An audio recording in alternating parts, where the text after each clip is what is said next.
જો તમે પણ ધોરણ 9 પાસ કે તેથી વધુ અભ્યાસ કરેલો છે અને તમે જોબની શોધમાં છો તો તમારા માટે અમદાવાદ ગ્રામ્ય વિસ્તાર ટ્રાફિક વિભાગ દ્વારા એક નોટિફિકેશન જાહેર કરવામાં આવી છે, જેમાં 526 પોસ્ટ માટે પુરુષ અને મહિલાઓ અહીંયા અપ્લાય કરી શકે છે, એ પણ ઓફલાઈન ભરતી દ્વારા. સૌપ્રથમ આ રીલ્સ સેવાને શેર કરી લેજો અને અમારા પેજને ફોલો કરી લેજો. અમદાવાદ ગ્રામ્ય વિસ્તાર ટ્રાફિક બ્રિગેડ દ્વારા એક નોટિફિકેશન જાહેર કરવામાં આવી છે, જેમાં 526 પોસ્ટ છે. અહીંયા પુરુષ અને મહિલા બંને ઉમેદવાર અહીંયા અપ્લાય કરી શકે છે. એપ્લિકેશન તમારે ઓફલાઈન કરવાની રહેશે. જે એપ્લિકેશન ફોર્મ છે તે તમને દરેક હેડક્વાર્ટર કે પોલીસ સ્ટેશન અથવા તો તમારા જે પણ એરિયાના ટ્રાફિક બ્રિગેડનું જે પોલીસ સ્ટેશન લાગુ પડતું હોય ત્યાં તમને મળી રહેશે.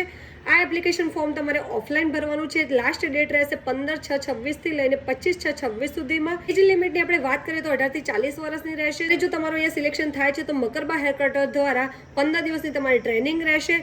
જે પણ અહીંયા પુરુષ ઉમેદવાર છે તેમને 800 મીટરની દોડ 4 મિનિટ ને 10 સેકન્ડમાં પૂરી કરવાની રહેશે. જ્યારે મહિલા ઉમેદવારની આપણે વાત કરીએ તો 400 મીટર 2 મિનિટ ને 10 સેકન્ડમાં અહીંયા પૂરી કરવાની રહેશે. તો આ રીતે તમારું અહીંયા સિલેક્શન રહેશે. ઓફલાઈન ભરતી રહેશે, ઓફલાઈન એપ્લિકેશન રહેશે. તો જે પણ લોકો આ રીતના ટ્રાફિક વિભાગમાં જોઈન થવા માંગતા હોય તેમના સુધી આ રીતે જરૂરથી શેર કરજો. આવી જ વધુ માહિતી માટે અમારી ચેનલને ફોલો કરવાનું ભૂલશો નહીં. સાથે જ અમારા વોટ્સએપ ગ્રુપમાં જોડાવા માટે બાયમાં લિંક આપી છે, ત્યાંથી ક્લિક કરીને તમે અમારા વોટ્સએપ ગ્રુપમાં પણ જોડાઈ શકો છો.